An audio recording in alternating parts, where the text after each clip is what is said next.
Here we go, broadcasting live from NBC Sports Philadelphia Studios in the heart of the Wells Fargo Center. Welcome to 4th and Jawn, episode 95. And before I get into any of the topics today, allow me to say this, fellas. Happy Report to Training Camp Day. We're here. Hey. We made it. No longer are we talking about free agency and who the Eagles are or aren't picking up. No longer are we talking about the NFL draft and who the Eagles got or didn't get. It is finally here. That magical time when the NovaCare complex opens up and all the beat writers and everybody with press credentials are giving you a play-by-play, flooding your timeline with photos and videos when Doug Peterson is up at the press conference booth after every practice, giving you an update on the team. It is the time of year where we start to get synced and linked with our beloved Philadelphia Eagles. A time of year when players who have dreamed their entire lives, that dream becomes a reality or heartbreak. It is a time that sets the tone for the remainder of the season. And at this point, when the Eagles report and the boys hit the field tomorrow, I can't help but think back to a video that PhiladelphiaEagles.com posted after the Super Bowl. And it was a season rewind, literally a rewind. The video was played backwards. From winning the Super Bowl to the Philly special, everything in the postseason, every key moment during the regular season, it all rewinded to a point in training camp. It was the only point that was playing in regular motion. And it was Doug Peterson breaking down a huddle after day one of training camp, saying that this is what sets the tone for a championship run. And here we are, getting ready for the 2019. The Carson Wentz revenge tour is real. And if the Eagles are a band, and they are, and if Carson Wentz is the lead singer, and he is, and the tour that's going on is the Carson Wentz revenge tour, we are in rehearsal right now. And I can't wait to get to it, man. It is time. It is here. Mr. Gale Saunders, Eagle Sessions on Twitter. How you doing this evening? I'm doing great. I'm excited. I thought I was excited last week, but it's here now. It's the first day. They're reporting. But one thing I've been looking at is people on the timeline or just all over social media. Some people are like this fear-based. Like, what are you afraid of? Like, do you not see what is Philadelphian is in coming back? front of you? Like, enjoy it. This is day one. You know, like, reflect back on some of the moves. You know, Carson is healthy. You know, this whole if healthy thing that keeps popping up about Carson. It's the first day. Enjoy it. You gotta embrace the moment. Doesn't it feel a little like back to school? It does. Like you're getting back the first day after summer. You know, everyone's got the tan. You're asking everybody how their summer was. They got their fresh excited. outfits on. I mean, Roger first day McLeod of school outfit. had the nice, cool throwback T-shirt. Right? That's the first thing I thought. It was like the first day back to school.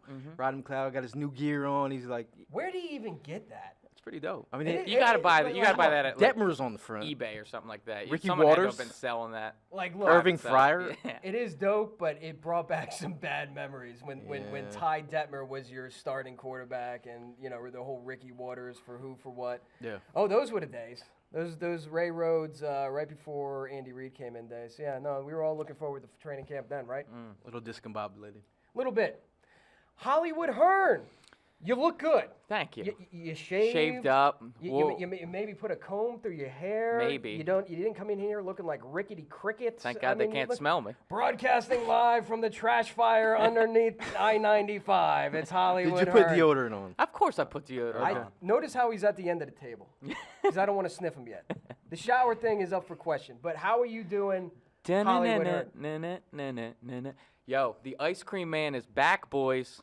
Ice cream after practices. That is what gets us championships. Yes. Ice cream. You call them Jimmy's or Sprinkles? Sprinkles. Sprinkles. All right, that's questionable. You guys have been Jimmy's. cut from the roster. Anyway, we had a lot of silliness aside from the whole ice cream coming back into action. What about Ronald Darby and his comments earlier this week? I think that cause for Oh, some yeah. concern. He It was a claiming that silly little week. Uzi Vert is the next Michael Jackson. I mean, Yeah, it's a head injury. yeah. That is a head injury. I think maybe he should be in concussion protocol. I mean, I know Chris Long said the same thing as well. I don't know, man. I don't know about that one. I wanted Actually, him to do be know a about starting that one. cornerback, but obviously, I just Do you don't think see little the. Uzi Vert is the same or the next Michael Jackson? He's not even the biggest rapper in Philly. Oh, No. shots fired. Well, Meek Mill, you can't deny know. that. I mean, I know. Well, the big topic of the week was, of course, the last big free agent signing before they head into training camp, and that was one, Darren Sproles. And I, for one, was very happy to see Darren coming back in Eagles green. Truth be told, full disclosure, I didn't think it was going to happen. I Neither knew did he I. was just a phone call away. I did. I knew he wanted to come back to Philadelphia, but I really didn't think it was going to happen. And look, I understand the fact that the Philadelphia Eagles have a crowded backfield, and they need another running back like the world needs another Old Town Road remix. But the best thing that the Eagles can do at this point, post-free agency, post the draft, is to start to fill in the back end of the roster with proven veteran talent. Wasn't that such a big key to success during the 2017 run? 100%. When he got guys like LeGarrette Blount, when he got guys like Patrick Robinson, when he signed guys like Chris Long, and he got Torrey Smith out there, even though it was a 2-year contract. It was really structured as a 1-year contract. But wasn't that part of the Eagles' success in winning a Super Bowl? Veteran players not being asked a lot, but completely outplaying their contract? I mean, veteran playmakers. At the end of the day, you have young talent on the back end of the roster. Can they step up and make plays? Can you depend on them to block on third down? Can you depend on them to be a punt returner, a playmaker? Can you depend on them to be a pass catcher when you need them in a big game? That is what Darren Sproles is. Yeah. Like, you can look at any parts of the back end of the running back roster. No one can do that. No. And I think Darren Sproles, what you can say something about his talent. Maybe he's getting a little older, he's getting a little long in the tooth, but what he brings to the table as a player on this roster, what he means, he sets the tone of practice. You see a guy like Darren Sproles giving his full effort, it sets the tone for the younger players. Yeah. And everyone loves Darren Sproles. Same with Dougie P. I think Dougie P was a big part of bringing Darren Sproles back. Yeah. And I did see some anger on the timeline. Like, I did see some people actually upset at the fact that the Eagles brought back Darren Sproles as if it was like a big deal. We're talking about RB4 here. Yeah. We're talking about your fourth running back. And, we're talking about a guy who, whenever you put the ball in his hands, he has the potential to pop off and have an explosive time. play. Like, that's been him his Big entire time. career, is just breaking off an enormous play. So why would you not want that as an RB4? Like I Doesn't don't make sense, isn't- understand. What are you missing here? You worried that Josh Adams isn't going to make the roster? Are you worried that Wendell Smallwood is going to sneak his way on the roster for the umpteenth time in a row? And even if Darren Sproles doesn't get all the touches that we maybe would want him to or would expect him to get, he's still a mind and a person that's in that locker room that's training these guys. We were talking about veteran leadership. That's exactly what he is. Isn't that the type of guy you'd want training your younger players, your Josh Adams, your Boston Scotts? I mean, I'm thinking back to last week. We were talking about the Boston Scott Hive. Now it's the Darren Sproles show. I think it was a perfect move. Yeah. I mean, you're not going to ask the world of him. You need him to pretty much give you the same production that he did in the last 5 games of the season Yeah. in 2018. That's it. Yeah. I mean, the last 5 games of the season in 2018, he had 24 rushes for 110 yards, 11 catches for $138. Nothing great, averaging 7 touches a game. He was averaging 7 touches a game. Listen, Darren, all I need you to do is break off one 30-yard wheel route, a screen pass. I need you on 3rd and long to all of a sudden Carson Wentz puts it in your gut for a surprise draw and break off that chunk. I need you to get a couple first downs. And you're absolutely right. He's a home run hitter, a la Deshaun Jackson. Yep. Dude in the last 5 games had 3 touchdowns. For all those limited touches, dude had 3 touchdowns. A lot of hateration. I can't understand it. I think he's also a viable option down by the goal line. You can't see him behind this big line. That is true. true. He can just sneak out and make plays. And it's been seen time and time again. I really think you should throw some respect on the man's name and game, because there's not too many running backs outside of a Marcus Allen that have been this effective late in this of their career. And that's a Did you point. just throw out Marcus Allen? I did. Okay. That's a point that I wanted to bring up, and just that, like, Darren Sproles was a guy throughout his entire career. People have talked about his size, his stature, when he started out with the Chargers, how he wouldn't be able to make it in the league just because he's not big enough to make it as a player. But now we're entering the 15th season that he's in the NFL, and he's been productive. He's been a solid player his entire career. So I just want to know from you guys, like, A, what is it that makes Darren Sproles?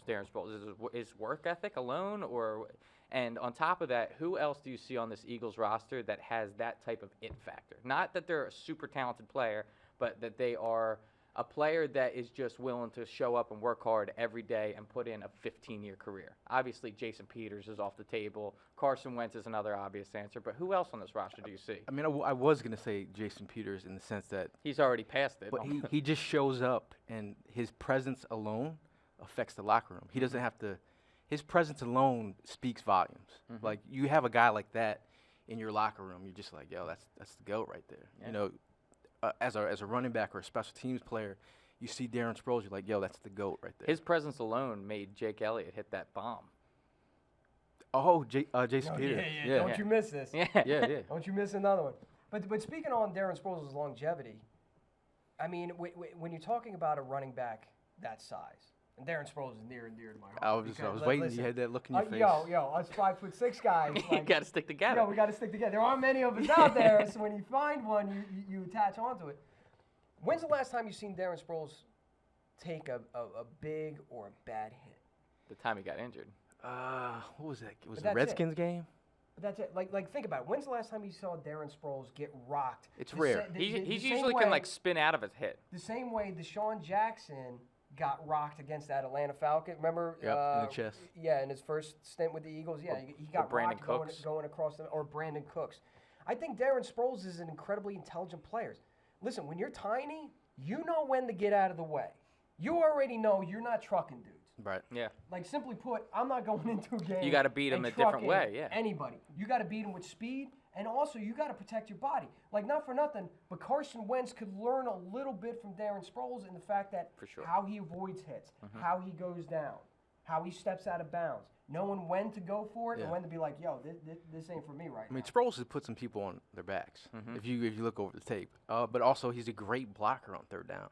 Yeah. I mean, that's a huge asset. Being so small, but being so strong. Yeah. He's stocky, super stocky. Yeah, and speaking to Darren Sproles' intelligence, one thing that, like, one play in particular that's one of my favorite in Darren Sproles' career with the Eagles is that Pittsburgh wheel route Oh, yeah. touchdown, where he saw Carson was in trouble, he saw the pocket collapsing, and he found a way to get himself open in the direction of the goal. And he's so easy to lose track of, and that's exactly what happens. Again, I'll go back to that third down specialist. I mean, if you're going to send Alshon deep, if you're going to send Zach on a deep crossing pattern, Goddard goes too. Nelly goes. I don't care. Deshaun Jackson goes. Eventually, Darren Sproles in pass protection is going to wiggle free, and all you got to do is hit him 8 yards deep. And if he's in And it's a open cloud- space, look, he's you going to got- make people miss. Linebacker? Yeah. I don't care how old he is. You're going to put a linebacker on Darren Sproles right now? No, dude. And especially because you're getting something out of the special teams. Eagles got zilch, nada out of their special teams last year.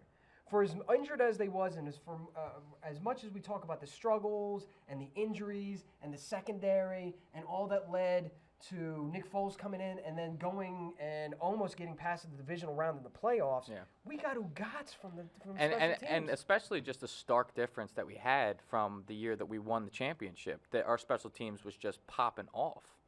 And last year, they really weren't. Like, last year, the year that we won the championship, am I wrong? The special teams were like, didn't we get, like, maybe four or five? Remember. Yeah. I can't remember. But having Darren back there is going to be absolutely monstrous for at least the special teams. At least getting something out of the special teams.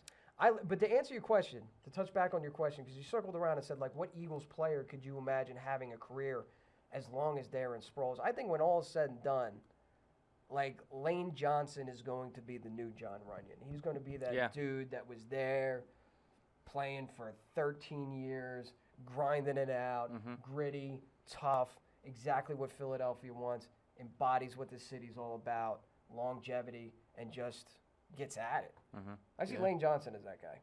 That's not a bad call. I mean, he's been doing a lot of his presence is well known. He just had that big event for offensive linemen recently. I think Layden Johnson sets the tone. I think he's going to be one of the greats. You see his statement earlier today? No, what's up?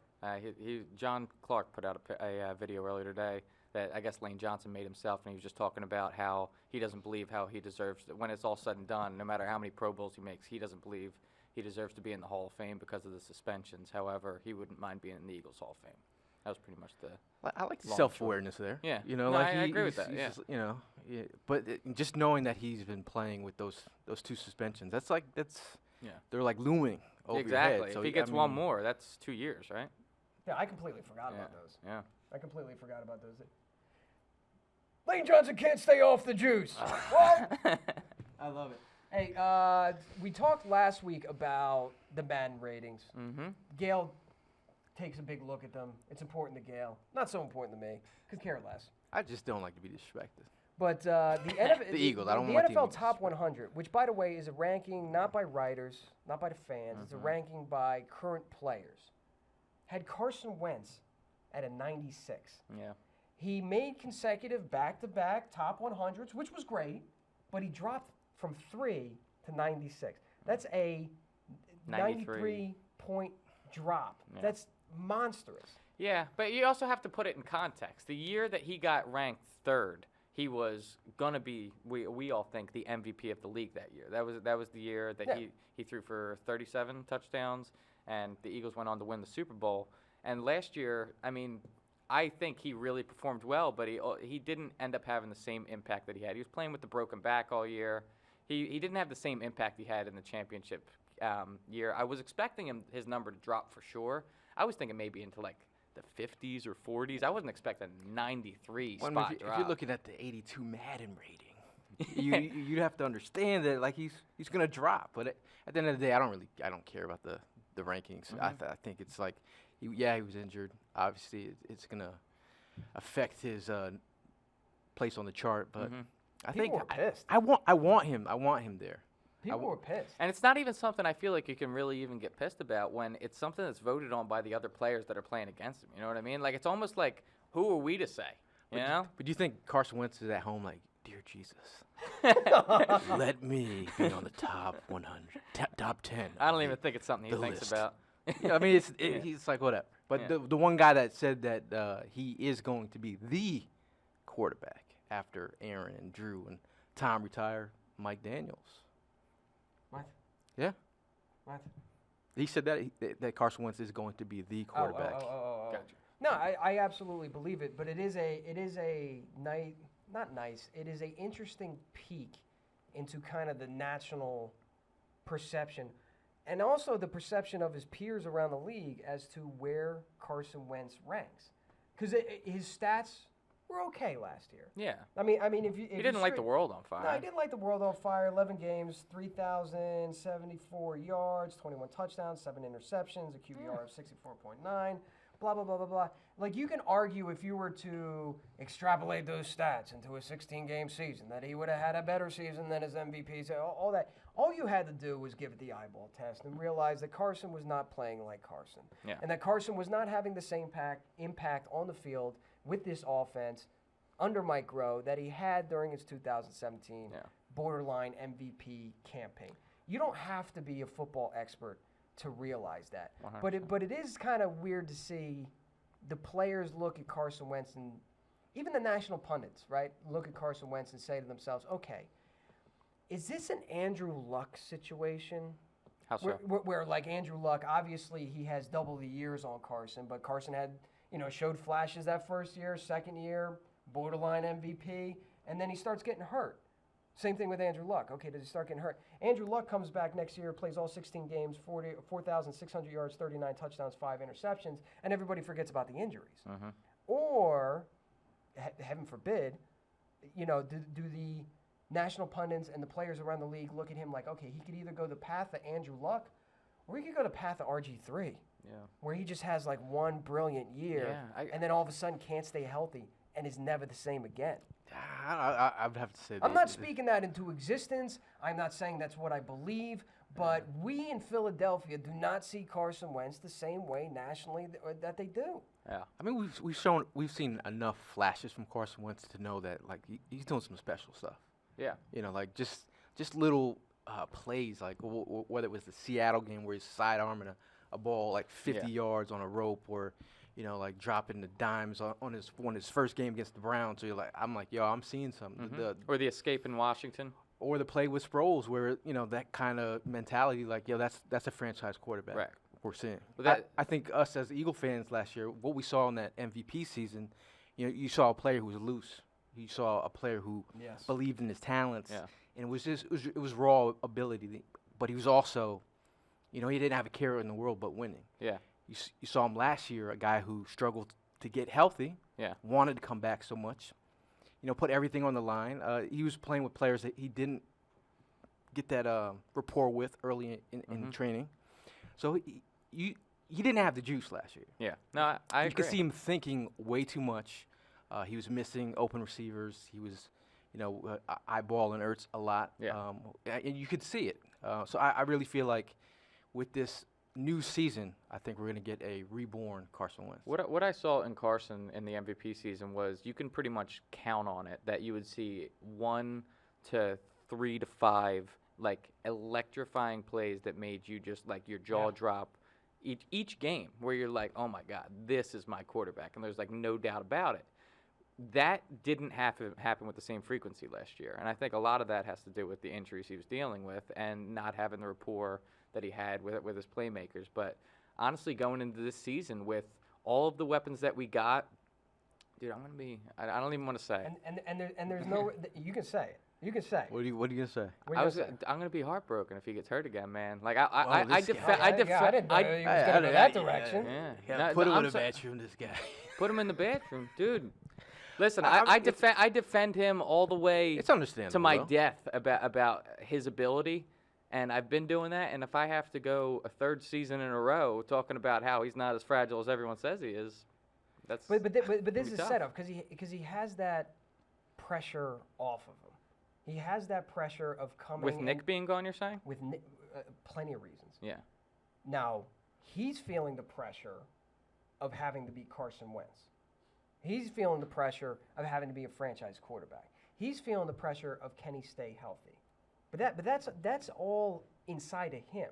Mm-hmm. All the extracurricular stuff is going by the wayside. You don't got to worry about Nick Foles looking. You don't got to look over your shoulder for the backup quarterback anymore. You don't have to worry about defending the title or reaching your Super Bowl. Like there's a lot of things you don't have to worry about not having a run game or offensive linemen not being there or not having enough weapons or who am I going to throw the ball to.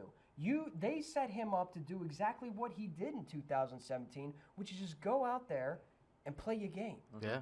Go out there and play your game. I mean, they set him up for success. Yes. The way that Carson Wentz is in the driver's seat right now, he's got every single bell and whistle. He's got the leather seats. He's got the, he's got the gun rack in the back. He's got the deep threat. Rack in the back. There's so many damn weapons that it's incredible. I really lose sleep at night just because I wake up because I'm so excited about the weapons that, because I think about them down by the goal line. You're sitting in bed, staring at the ceiling. I think about all the weapons. About Carson Wentz. Not Carson Wentz, his weapons. Oh. Dallas Goedert, Zach Ertz, Alshon Jeffrey. And that's what who are you throwing to down by the goal line? And that's what I'm hoping Could be anybody. that the offense does. Because, look, the RPO game of last year, they have a lot of weapons. I'll agree with you with that. The RPO game of last year, it didn't get found out like Chip Kelly got found out, but defenses started to wise up. Defenses started to figure out how I'm going to defend this. Mm-hmm. And so when we talk about like one open practice, and we even talked to a guy at Xfinity Live who's like, yeah, my buddy gets me over at the NovaCare complex all the time to go see training camp. I finish my shift up here. We go down to the NovaCare complex. Well, la-di-da. Yeah, well, we can't even get in now. Yeah. Because they're tightening it up. They're locking it up. They're being real secretive. I honestly hope they take the RPO game. They heard somebody was hanging out in the bushes. This guy. No, I forgot about Drops that. in the bushes. Oh my God, I forgot about that. Yeah, we might. The reason why there's one open practice, 4th and Jawn. 4th and Jawn was trying to sneak their way into training camp. That's exactly what. But what I'm trying to say is, I hope they put in some new wrinkles here. Like, you know what I mean? Because Trox, you and I went to NovaCare Complex and heard a lecture on the RPO game and how exactly that works. And in 2016, when Doug Peterson first got here, it was like 25% of the playbook. And then during their championship, they realized that nobody could defend it. Nobody knew how to defend it. And then in 2017, it was like, between 75 and 80% of the playbook? It jumped monster. And they broke down film in front of us and showed us linebackers turning their back to the quarterback and dropping back into coverage. One LA Charger linebacker in particular, dropping back into coverage when Carson Wentz had the ball in the belly of the running back and he broke off 20 yards. That actually might have been LeGarrette Blount's big run. Okay. Because they didn't know how to defend it. Well, after a while, listen, these defensive coordinators, some of them have been in the league for 30 years. They've been breaking down film for a quarter decade.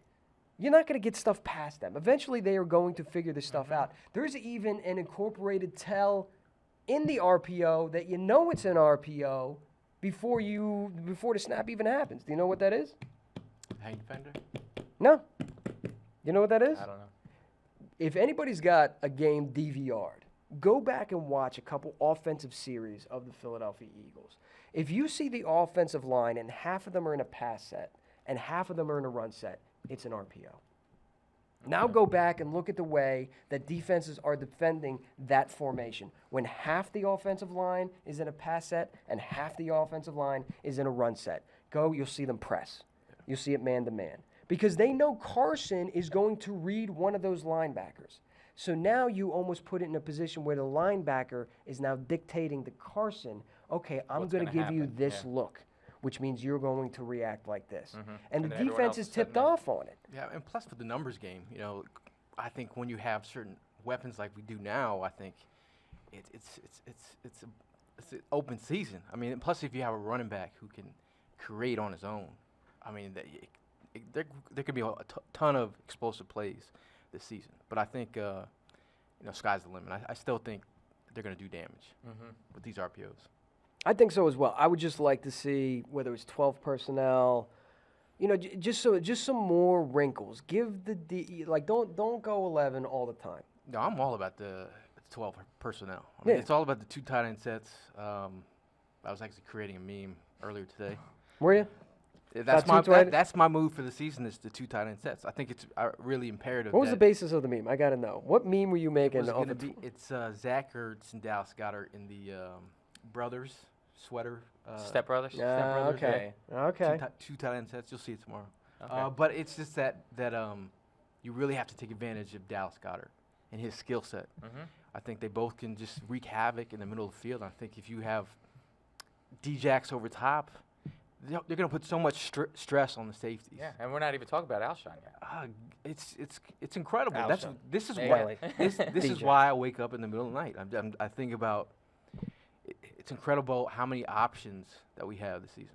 It's literally going to be pick your poison this season. But what kind of glass that poison comes in? Is it in a snifter? Is it in a shot glass? Is it in a pint glass? That give it a different look. I mean that's overall what I'm hoping the Eagles do this season. And I'm hoping maybe that's one of the reasons that they clamp down on the open practices. And even at the NovaCare complex, they're like, look, we're trying out some new stuff. We want to go ahead again offensively and kind of shock people. I mean, maybe they just don't want the distractions. At the end of the day, they just want to this is like their season. They just Yeah. Speaking of training camp, we're all excited, all amped up for that. No holdouts. Nobody skipped. Nobody. Malcolm Jenkins is here. Malcolm Jenkins showed up, and I'm sure I'm more positive than ever, especially after some of the comments that he made, that the Eagles are getting ready to do right by him.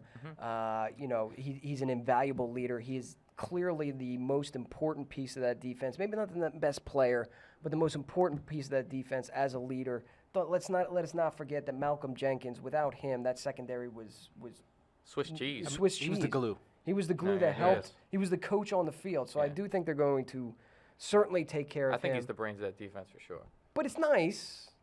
in contrast to, let's say maybe the Cowboys, who Zeke, listen, Eagles fans, I know you're excited. It might happen. It might happen. Holster that weapon. Zeke might be holding out. Yeah, I've been waiting for this for over a year. Yeah, dude. I talked about it last year. I'm like, You know it's going to happen. If I'm Zeke, I'm holding out. There's no reason why should I? If he plays, he gets hurt, it's wrap. Yeah. Like if he holds out, even if he gets traded, he's gonna make his 20, How did 30 that work out for Le'Veon though? Guaranteed. He got his money, Not as much. but if he got hurt, he's not gonna get that money. Yeah. That's what you have to think. If he gets hurt, he's not gonna get that money. He just saw Todd Gurley get hurt, Yeah.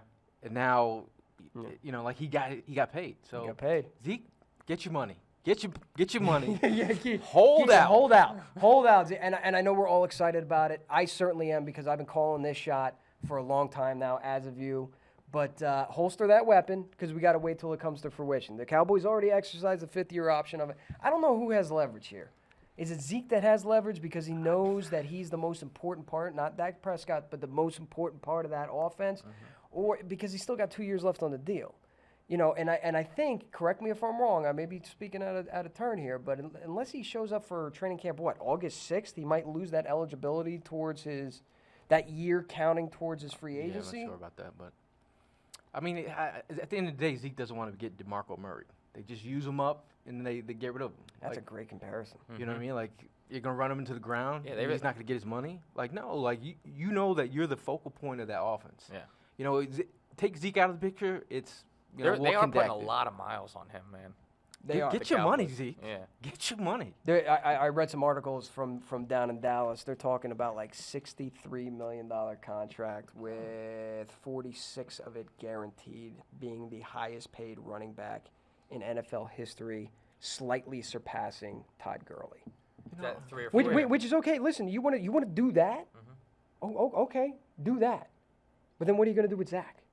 What are you going to do with Amari Cooper? Jalen Smith's contract's coming up.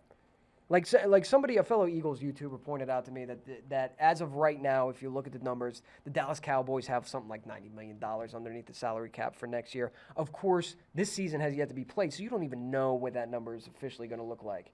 But can you sign everybody No. and avoid salary cap hell?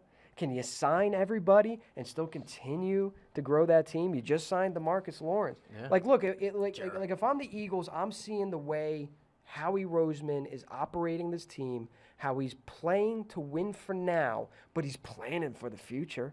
Look at this year's draft class. Left tackle of the future, running back of the future, Wide receiver of the future. wide receiver. Kind of like when they drafted, what was it, Macklin and McCloy in the same draft?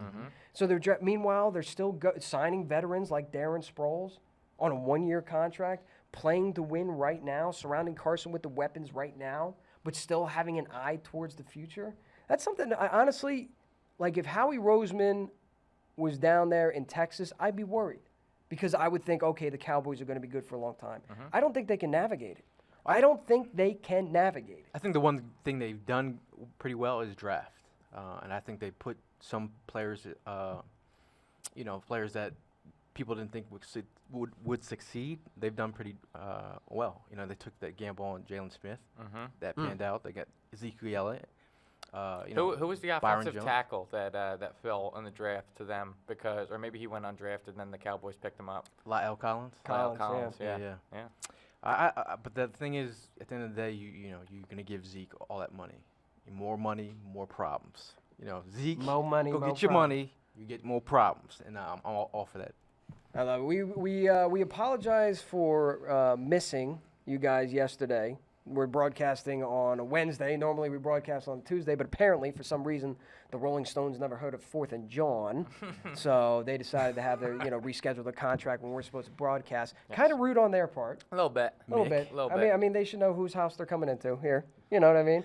But apparently, Trox, you can kind of speak to this. Nick Foles got a little bit of Mick Jagger love. Come here, because you were at the concert, right? You can put the phone down. We're good. Yeah, we're good. He pointed out at first that they just recently played in Jacksonville, and he goes, Nick Foles sends his regards, and the stadium went nuts. Oh, the crowd reacted positively? Yeah, and I've never seen Mick. I've seen videos, but it was a bucket list of mine, and I went with my parents, and it was great. It was amazing. But there's a long stage that he goes out on because he doesn't stay still on stage. He's crazy. And he goes, is that the 50-yard line? Ain't that where Jake Elliott kicked that 61-yarder and the place went freaking nuts? I mean, he might have been informed on certain things, but I don't care. He worked the crowd. That's what he's been doing his whole life. Off You know the what I top mean? rope with that stat. Yeah. Wow.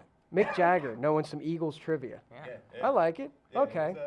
It was great. It was perfect. Meanwhile, Carson Wentz is like, we're about to go into training camp, and people are still talking about Nick Foles. Mick Jagger's dropping Nick Foles' name. And then they dropped Wawa. Mick's like, we went to Wawa, got ourselves some hoagies, and everyone went nuts. And then he was definitely informed before he went out on the He was stage. Put some money in his pocket. and then the drummer's a Sheets fan. He goes, what's his name? Is a Sheets fan. And everyone started booing him and going. Oh my God! You know, he must have took a page out of the Bryce Harper playbook, where you just hit all the talking points. Now let's go get a cheesesteak. Yeah. Did he come out with like Fanatic shoes and stuff like that, just to endear himself to the Trox crowd? is right though. That is like a bucket list type band now. Like Yeah, that's okay. no, I'm saying they're 100 years old. They're still touring. I mean, I have no idea how they're still alive. what is a Vampires. band that you guys want to see before they hang it up? Like a bucket list. A bucket band? list type band that you guys haven't seen yet and you still want to see them. I guess Stevie Wonder for me. I wouldn't say band, but he's a one-man show. I don't know. Stevie Wonder. You know You what? see him, he won't see you. I will. Off the top rope. Oh come on! It's Stevie Wonder jokes. NBC. All right. One of the things I want to make a priority, and I have to start doing it, is seeing the bands that, like, legendary bands. Like, there's some bands that I'm not into, but I'm pissed that I missed Prince. Yeah. I'll never forgive myself for not seeing Prince in concert. You know? That's one of those things, because now you're never going to do it. Yeah. You're never going to see it. Yeah. I get a feeling like I need to see the Red Hot. I've never seen the Red Hot Chili Peppers. Yeah. Like, I need to see the Red Hot Chili Peppers before Anthony Kiedis, like, drops. Yeah. You know, I need to see Pearl Jam. That's where mine was, because I'm a big grunge guy, and like that's like the last Are you? alive. I couldn't You tell by the way couldn't he tell? rolled into the studio last week. But yeah, that's a big band on my bucket list. Anybody else? I'm thinking. I'm trying to think. Bands. Red Hot Chili Peppers I need to see. Pearl Jam I need to see. I really don't like U2, but I just feel like I need to see them. Yeah. Yeah. I'd say Wu-Tang Clan. Wu-Tang? It's not a band, The but Wu. I need to see the Wu live. I don't think I've seen Wu live. Last thing before we get to the Twitter questions, Ronald Darby was placed on the PUP list. Kind of saw it coming. He injured his ACL, obviously, in November. That takes a while. Listen, guys, don't get too worked up over the PUP list, those of you listening at home. It's a way to protect the players, so they have to go into preseason PUP before they go into regular season PUP. Yep. Right? So it's the same thing almost with Alshon Jeffrey. Like, he was placed on the PUP, and then they thought he would be back sooner than that Week 6 deadline, because if you're placed on the regular season PUP, you can't come back before Week 6. So they waited until, what, Week 3 last year?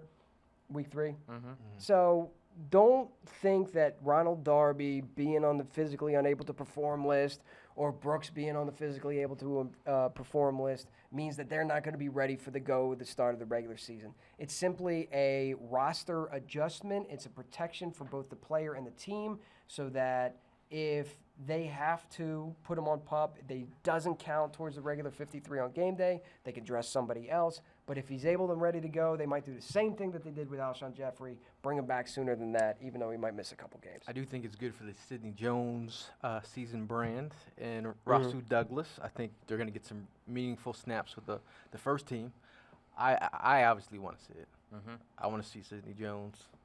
I think there's a lot of doubts about Sidney Jones. That's the one thing, like everybody's haters. Coming back from a year of, like, the dude tore his Achilles. It takes time to heal. Like, I don't want to, like, people expect players like Darren Sproles, Jason Peters, all tore their ACL. Yeah. He tore his Achilles. Just because they're back on the field doesn't mean they're 100%. Right. 100%. I mean, right. I think this is the year. Like, if Sidney Jones does not break out this season, then we'll talk.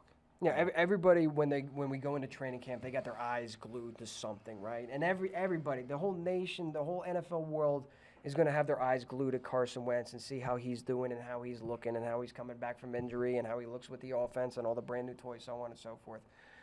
I'll be honest, my sole focus is going to be on that 2017 draft class. I need to see something. I need to see something from Derek Barnett because I got talked off a ledge when they drafted him that he was going to bend the edge. He was going to be the next Reggie White over here. Yeah. Because he broke down Reggie. No one said Reggie White. Nobody said Reggie White, but the way he was talking about it, he made him sound like he was Reggie White. I said, relax. I think it's okay. Like, look, everybody's going to finally remember that play in the Super Bowl when he recovered a fumble. It's huge. I know it's huge, but I didn't sign up for a first-round pick for one play. That one play did help secure you with Super Bowl. I know, but if listen, we have our eye on the future. Look, Yeah, you're not going to get those sack totals. I mean, he had a promising start of the season, and then I think the injury that showed its head. I think that's I heard Brent Selleck say he thought he was dealing with that injury for a while. Yeah, like a while.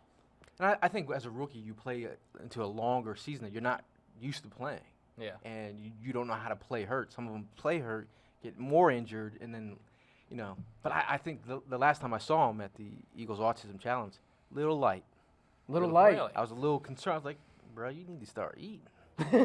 Season's coming around. Like, you need to start eating. Next thing you know, ding dong, he's got like a tray with tin foil over. Like, here you go, Derek. Here you go. But I Start got you a eating this. plate. But you need that sack number guy because it's not going to be he's a Brandon pressure Graham. guy, though. It's not going to be Brandon Graham. You need to basically replace Michael Bennett Yeah. and then a little bit more. Right. Because Michael Bennett, great pass rusher. Okay, didn't play the run so well. He was great at those inside stunts or rolling around or changing position. He didn't always. He didn't know. He could have had more. Okay. So Brandon Graham is not going to be that sack numbers guy. Yeah. He never was. Yeah. He's a defensive end that knows his role, knows how to pressure the quarterback, and also plays the run incredibly well. One of the best in the league at playing the run at the defensive end position. Where's your numbers guy coming from? Where's your sack total guy coming from? The only Sound thing like that you I'm got a boo in banking the on. chamber. Huh? Sound like you got a boo in the chamber. That's your new thing. Boo Yeah. in the chamber. Boo in I the don't have a chamber. boo in the chamber. Same thing with Sidney Jones. Sounds like you have Jadeveon Clowney in the chamber. No. I'm not. Listen, we not talked pushing about that that last. way? Okay. No, not yet. Not yet. You're thinking we need another. But look. Another one. What's the weakest position on this team? We talk about all the weapons and all the acquisitions. What's the thinnest position on this team? Defensive end. Defensive end. It's defensive end. A lot so you of need. people concerned about a defensive end 4 right now. I would be. I mean, you're really concerned. No, you bring Vinny Curry back. There's your DE3. Okay. Josh Sweat. He's looking a little yoked up. Is he? Sharif Miller. All I mean, right. I think they have to see where these guys stand. You got to in get your practice. numbers guy. Derek Barnett's got to be that guy. Sidney Jones has got to start. Listen, they invested a second-round pick in you when arguably a lot of people were like, look, I wouldn't even touch him with that Achilles injury. You need to start seeing this guy. Ronald Darby's on the pup. Jalen Mills might not even be, you said he was injured last week. You said he was a little He's injured. running now, though. He's running now. You need a guy like Sidney Jones to step it up. Mm-hmm. Like, he is supposed to be the next starting corner on this team. So I'm looking at Derek Barnett. I'm looking at Sidney Jones. All training camp, I'm going to have my eyes glued to them. I need to see something out of this 2017 draft class. You got Twitter questions ready to roll? I do got Twitter questions ready to roll. All right, fire away, my man. All right, so we got JT Evans 187. JT, the famous shotgun man, shotgun beer man. You know JT. Yeah. He's a big Viking-looking dude that shotguns beers behind the cameras at NFL. Ironically enough, this is beer related. Oh. So, the Boston Scott Hive isn't the only hive that's been affiliated recently with the 4th and Jawn tailgate. We've also had a little bit of chitter-chatter about the Mike Scott Hive. Yes. So, he wants to know if Mike Scott were to be able to make it to a tailgate, who gets dibs on the second hose on the beer bong baptism? But let's remember, he is also a Redskins fan. Yeah, but that's okay. we're gonna I think we can welcome the Mike Scott Hive with open arms. I don't ask social media or my followers. I don't ask much of them, but I might need your help on this.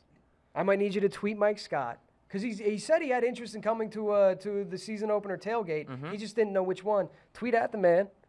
Let him know that we can Daily. get the Beehive here. Daily. We can Possible. get the Mike Scott Hive / 4th and Jawn tailgate. That would be a banger, dude. Yeah. And all I know is I don't know who's going to take second position on the beer bong, All I know is I am going to need a much taller ladder. Yeah. Because there was You might no have to do it from the top of the trailer. Yeah, we might have to do it from the top of the trailer. So please, assist me, help me out, get Mike Scott to the 4th and Jawn home opener Did you see the tailgate. tailgate that the Mike Scott hived through? That Yeah. was super impressive. Yeah, you know, dude. In the middle of the summer. I'm all about that. Dude, there's too many people that get jealous over, like, who's got the best tailgate, who does this.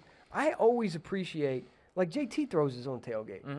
One a year. I always appreciate, I always support it. I always love when people are throwing these gigantic parties, man. It's all about having a good time, man. Yeah. It's Him football slamming season. those beers behind Steve Smith was hilarious, though, too. He's a legend. It's classic. It was. The man is a legend. What else you got?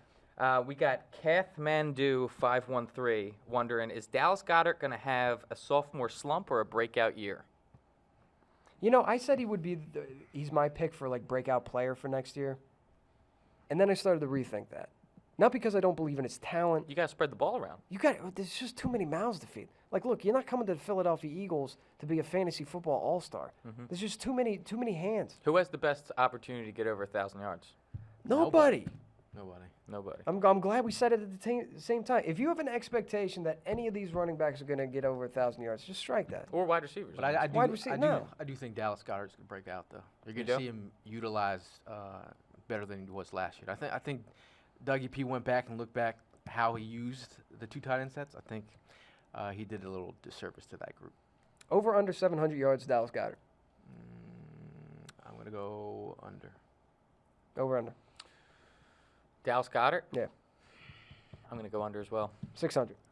I can see him with like Yeah. I see him at like 650. 8 so I'm gonna- touchdowns or something. Yeah, a big red zone guy. Not necessarily a yards guy, but a big red zone guy. Yeah. Look at it, he's going to lose sleep tonight. This He's red gonna lose zone, sleep tonight. this red zone offense. He's getting is hot gonna and be bothered, It's dude. going to be ridiculous. Dude, Telling you. can you imagine? JJ His girl walks in the On room. one I didn't know side. we were camping tonight. You set the tent up and Alshon. everything. on the other side. Dallas Goedert. Oh! Zach Ertz. Got the chills.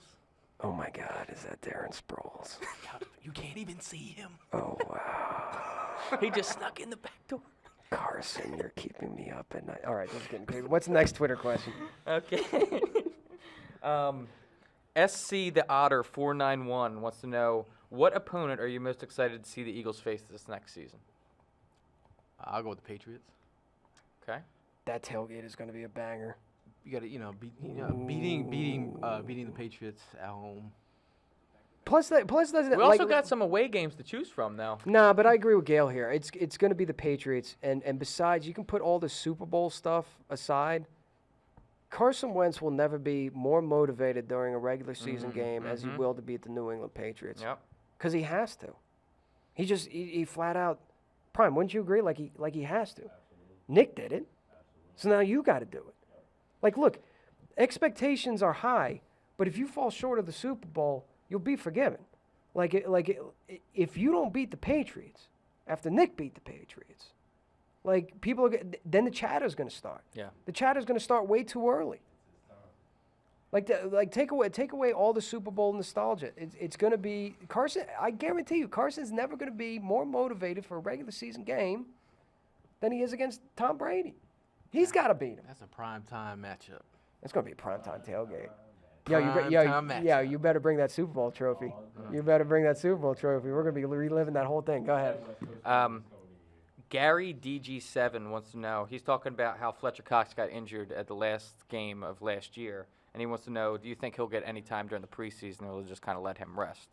I mean, I'm not going to say super concern, but it's a sneaky concern for me. I think, anytime you injure your ankle.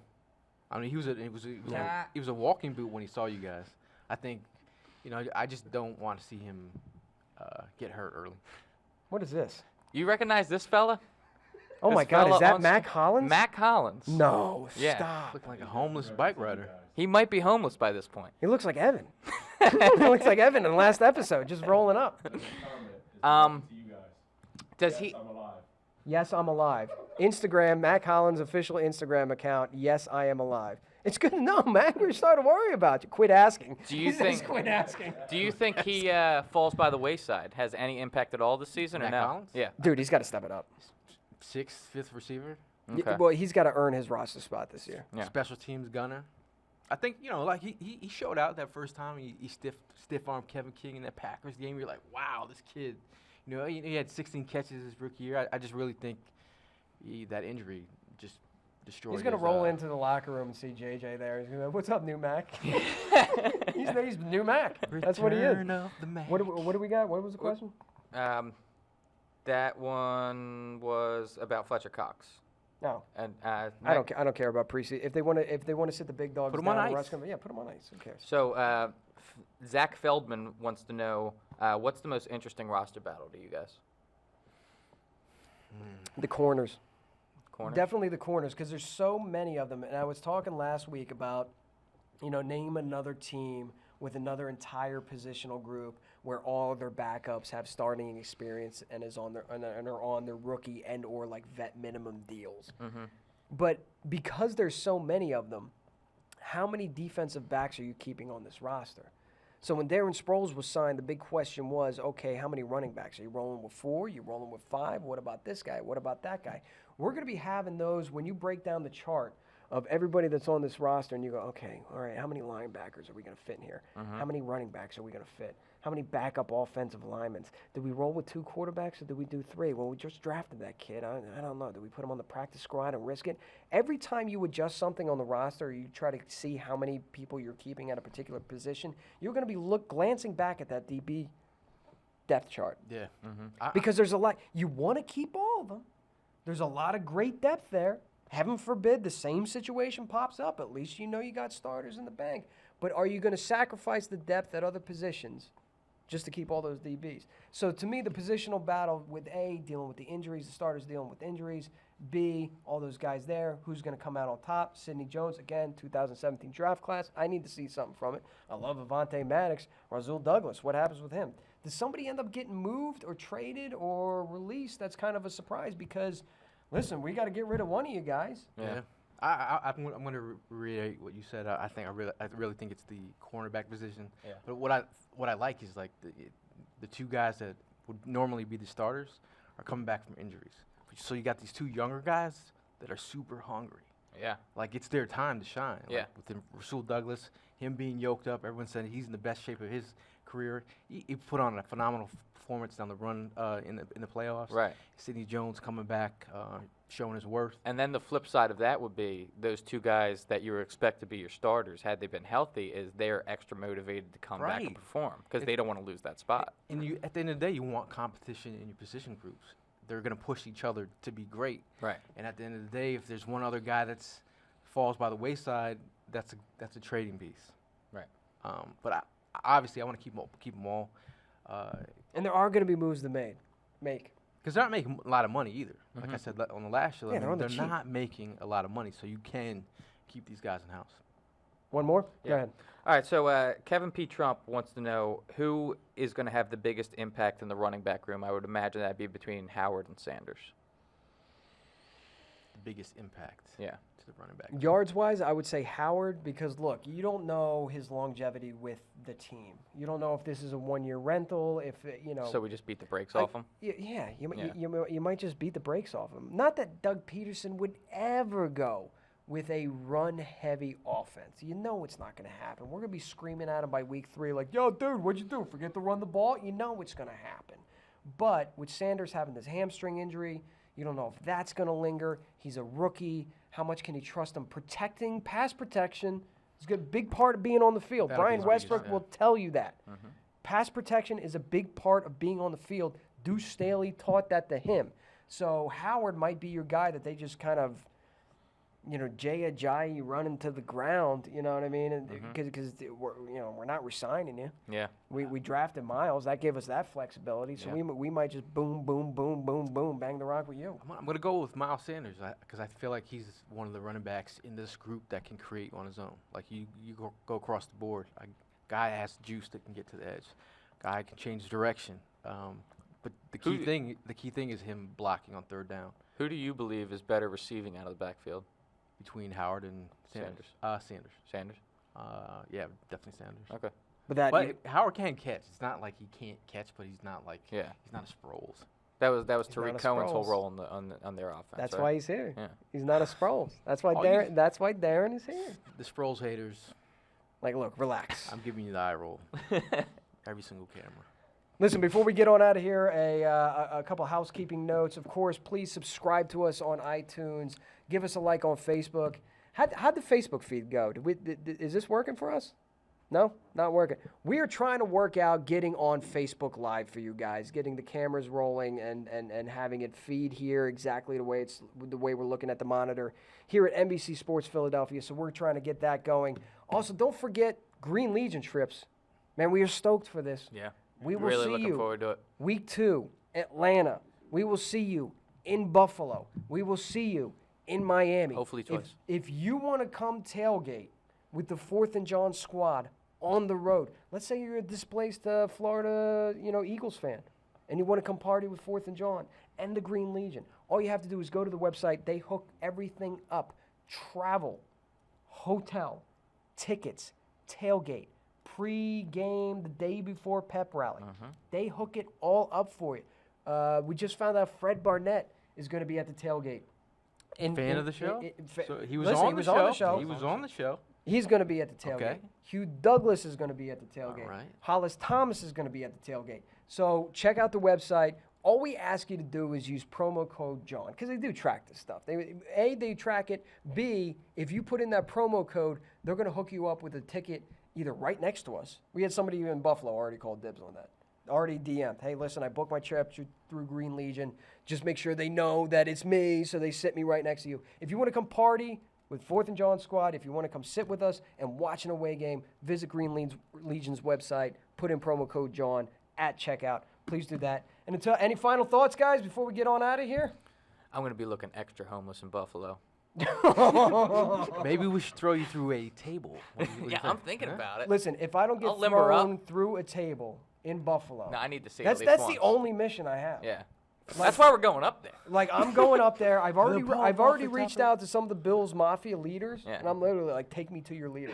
Find the guy who does the table thing, because I need top of Winnebago, Yo, the Bills fans are crazy, man. diesel power Do bomb you want to be the style. one I jumping wanna off get- or get slammed through No, the table? Through. You going through. Yeah. I either need Rob Van Dam, Frog Splash, Eddie Guerrero style while I'm laying on the table, or I need Bubba Ray Dudley 3D. Yeah. Dude, you know what we should do?